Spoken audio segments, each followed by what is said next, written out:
Hello everyone, आप सभी का फिर से एक बार क्रिएटिव माइंड ग्लोबल स्कूल में स्वागत है। बच्चों, हम कक्षा 6 का पाठ नंबर 3 गिल्लू हमने पढ़ा। बच्चों, आपको पाठ का अच्छे से पठन करना है, ठीक है। इस वीडियो में हम आव करे से शुरू करते हैं। आव करे एक दिए गए प्रश्नों के उचित विकल्प पर आपको सही का चिन्ह लगाना है। गिल्लू कौन था? गिलहरी का बच्चा। गिल्लू का प्रिय भोजन क्या था? काजू। कवयित्री के अनुसार मेहमान आने की सूचना कौन देता था? काक। कवयित्री ने गिल्लू को उष्णता देने के लिए क्या जलाया था? हीटर। अंतिम समय में गिल्लू का पंजा कैसा हो गया था? बिल्कुल ठंडा। ठीक है। आव करे दो उचित शब्द चुनकर आपको रिक्त स्थानों की पूर्ति करना है। कौवा और काव काव करने को अवमानना के अर्थ में ही प्रयुक्त करते हैं। नीम चमेली की गंध मेरे कमरे में हौले हौले आने लगी। इतने छोटे जीव को घर में पल रहे कुत्ते बिल्लियों से बचाना एक क्या थी? समस्या थी। वह मेरे पास रखी काय पे लेट जाता तो सुराही पे लेट जाता। डैश की लता के नीचे किसकी? सोन जूही की लता के नीचे गिल्लू की समाधि बना दी गई थी। ठीक है ना। आव करे एक, आव करे दो आपको स्वयं करना है। आव करे 3, आव करे 4 अभी आपको नहीं करना है। ठीक है बच्चों। शब्द ज्ञान। शब्द ज्ञान में आज हम देखेंगे तत्सम और तद्भव शब्द। क्या होता है तत्सम और तद्भव शब्द? देखते हैं। तत्सम शब्द जो संस्कृत भाषा के मूल रूप में हिंदी में प्रयोग किए जाते हैं। जो संस्कृत भाषा के शब्द मूल रूप में हिंदी में प्रयोग किए जाते हैं उन्हें तत्सम शब्द कहते हैं। जैसे काक। काक ये शब्द क्या है? संस्कृत शब्द में है। ठीक है, जिसका प्रयोग हिंदी में किया जाता है। और तद्भव शब्द क्या है? संस्कृत शब्दों से बिगड़कर बने शब्द। जो संस्कृत शब्द से बिगड़कर जो शब्द बनते हैं और उसका प्रयोग हिंदी में किया जाता है उसे तद्भव कहा जाता है। संस्कृत तत्सम क्या होता है? जो मूल शब्द होता है, मेन वर्ड। ठीक है, जो मूल शब्द होता है वो होता है तत्सम। और तद्भव क्या है?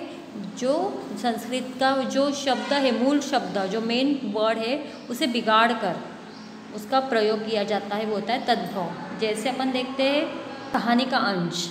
इन्हें पितर पक्ष में हमने कुछ पाने के लिए काक बनकर, काक मतलब है कौवा, इस धरती पर उतरना पड़ता है। इतना ही नहीं, हमारे दूरस्थ प्रियजनों को भी अपने आने का मधुर संदेश इनके कर्कश स्वर में देना पड़ता है। दूसरी ओर हम कौवा और काव काव करने को अवमानना के अर्थ में प्रयुक्त करते हैं। काक और कौवा। इस पाठ में कौवा शब्द के लिए काक शब्द का प्रयोग भी हुआ है। ऐसे शब्द को तत्सम और तद्भव शब्द कहा जाता है। ठीक है ना। अब तत्सम अग्नि, मतलब जो संस्कृत से मूल शब्द आया है वो है अग्नि। उसे हमने बिगाड़कर आग कर दिया। बधिर को बहरा कर दिया। कार्यों को कामकाज कर दिया। मयूर को मोर बोल दिया। त्वरित मत को तुरंत कर दिया। आश्रय को आसरा। नासिका को नाक। ग्रह को घर। अष्ट को 8। ये सारे संस्कृत शब्द है जिसे हमने बिगाड़कर हिंदी में इसका शब्द बदल दिया है, वो है तद्भव। ठीक है। अब तत्सम देखो। स्वर्ण तद्भव में होता है सोना। दिवस दिन। जिह्वा जीभ। दधी दही। दुग्ध दूध। दंत दांत। भिक्षा भीख। शिर सिर। ग्राम गाँव। ये सारे शब्द जो है ये है संस्कृत शब्द और ये है संस्कृत में तत्सम बोला जाता है, इसे तद्भव। ठीक है ना। आव करे 5 देखते हैं। दिए गए तत्सम शब्दों के तद्भव रूप कहानी में से ढूंढकर लिखना है आपको। ठीक है। जैसे काक का कौवा, मयूर का मोर, दुग्ध का दूध। तो आपको ये ढूंढकर आपको स्वयं करना है। ठीक है। ग्रह कार्य आपका। भाषा की पहचान। भाषा की पहचान में बच्चों आज हम पढ़ेंगे क्रिया और उसके भेद। क्रिया क्या होता है पता है आपको? जिन शब्दों से किसी कार्य जिसमें हम कोई काम करते हैं उसका बोध होता है उसे क्रिया कहते हैं। जैसे ये सारी क्रिया है, ठीक है। आप पढ़ते और समझिए। सोन जूही में आज एक पीली कली लगी है, इसे देखकर अनायास ही उस छोटे जीव का स्मरण हो आया जो इस लता की हरियाली में छिपकर बैठा था और फिर मेरे निकट पहुँचते ही कंधे पर कूदकर मुझे चौंका देता था। पर आज उस लघु प्राण की खोज है। वह अब तक तो सोनजूहे के जड़ में मिट्टी होकर मिल गया होगा। कौन जाने सुनहरी कली के बहाने वही मुझे चौंकाने पर ऊपर आ गया हो। ऊपर दिए गए सभी रंगीन शब्द किसी न किसी कार्य के होने की जानकारी हमें दे रहा है। ऐसे शब्दों को क्रिया कहलाते हैं। क्रिया का अर्थ होता है कोई भी काम करना। जैसे कली लगी है तो लगना, कली लगना एक काम है। स्मरण होना, याद आना एक काम है। बैठना, चौका देना, मिल जाना, आ जाना, ये सारे काम है। तो ये सारी क्या है? क्रिया है।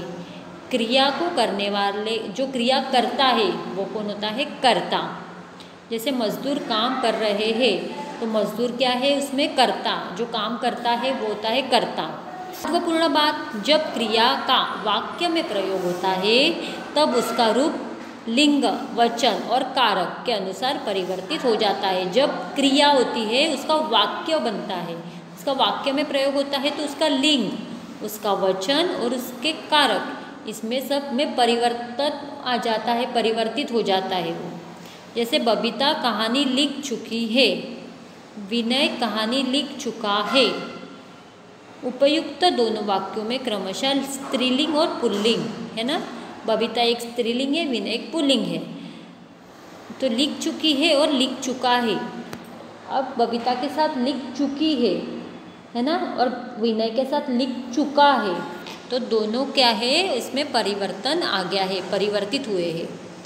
क्रिया के मूल रूप में ना, क्रिया के मूल रूप में ना प्रत्यय जोड़कर क्रिया का सामान्य शब्द बनता है। जैसे पढ़, जैसे पढ़, पढ़ के साथ ना तो पढ़ना क्रिया हुई। लिख, लिख के साथ ना लगाएंगे तो लिखना क्रिया हुई। ठीक है। जैसे पढ़ और लिख ये मूल रूप है और उसमें मैं ला लगा दिया तो वो क्या हो गई? पढ़ना और लिखना। क्रिया का मूल रूप धातु कहलाता है। जो क्रिया का मूल रूप होता है वो क्या कहलाता है? धातु कहलाता है। जैसे पढ़ धातु है, लिख धातु है। ठीक है। कर्म के आधार पर क्रिया के दो भेद होते हैं। कर्म के आधार पर क्रिया के दो रूप होते हैं। एक होता है अकर्मक क्रिया और एक होता है सकर्मक क्रिया। जिस क्रिया का कोई कर्म नहीं होता है उसे अकर्मक क्रिया कहा जाता है। जैसे मोहन दौड़ रहा है, इसमें कोई भी क्या नहीं है? कर्म नहीं है, तो वो है अकर्मक क्रिया। और सकर्मक क्रिया क्या होता है? जिस क्रिया के साथ कर्म भी होता है उसे सकर्मक क्रिया कहते हैं। जैसे नवीन खाता है, क्या खाता है? तो फल खाता है। तो फल क्या है? कर्म है। तो यह है सकर्मक क्रिया। जिसमें कर्म होता है वो होता है सकर्मक, जिसमें कर्म नहीं होता है वो होता है अकर्मक। ठीक है। सकर्मक क्रिया के दो भेद होते हैं। एक होता है एक कर्मक क्रिया और एक होता है द्विकर्मक क्रिया। अब सकर्मक क्रिया के भी दो भेद होते हैं। एक होता है अकर्मक और एक होता है द्विकर्मक क्रिया। ठीक है। अब एक कर्मक क्या होता है? जिस सकर्मक क्रिया का केवल एक ही कर्म होता है वो होता है एक कर्मक। जिस सकर्मक क्रिया में केवल एक ही कर्म होता है, एक ही कर्म होता है वो होता है एक कर्मक क्रिया। जैसे पिताजी फल खरीद रहे हैं। ठीक है। पिताजी फल, एक ही फल है, एक ही कर्म है ना। तो वो क्या है? एक कर्मक। और द्विकर्मक क्या होता है? जिस सकर्मक क्रिया के दो कर्म होते हैं उसे द्विकर्मक क्रिया। जैसे दादी बच्चों को, बच्चे बहुत सारे हैं है ना, या एक से ज़्यादा है तो वो दो एक से ज़्यादा है तो वो क्या है कर्म ज़्यादा है एक से तो वो होता है द्विकर्मक क्रिया। ठीक है, समझ आ गया। कर्म के कौन से कर्म के हैं ये? सकर्मक क्रिया के दो भेद होते हैं, एक कर्मक क्रिया और एक द्विकर्मक क्रिया। आओ करें 6 देखते हैं। दिए गए शब्दों में क्रिया पर आपको गोला लगाना है, जैसे पढ़ना, चलना, झूलना, हंसना, दौड़ना,